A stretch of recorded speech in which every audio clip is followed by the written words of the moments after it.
پاکستان نے بھارتی طیاروں کے لیے اپنی فضائی حدود کی بندش میں مزید توسیع کر دی۔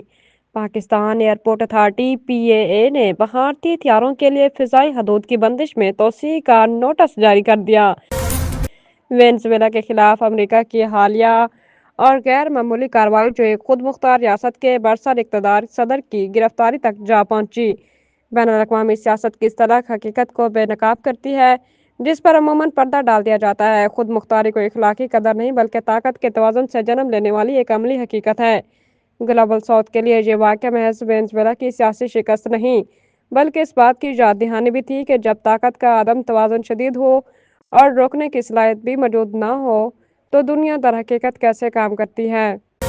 لاہور تعلیمی اداروں کی سیکیورٹی فول پروف بنانے کے لیے پنجاب سیف سٹیز اتھارٹی کا بڑا اقدام سامنے آ گیا۔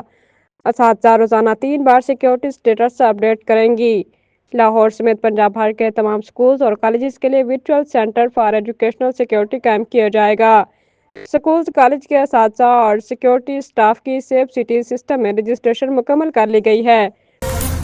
آفیسر ظفر خان نے بتایا کہ گل پلازہ کی بیسمنٹ کا سرچ آپریشن مکمل کر لیا گیا ہے اور وہاں سے کوئی لاش نہیں ملی، تاہم دوسری اور تیسری منزل کی مساجد اور پلازے کے عقبی حصے میں سرچ آپریشن نہیں ہو سکا۔ فائر آفیسر ظفر خان نے میڈیا سے گفتگو میں کہا کہ تمام کھلے علاقے کو سرچ کر لیا گیا ہے۔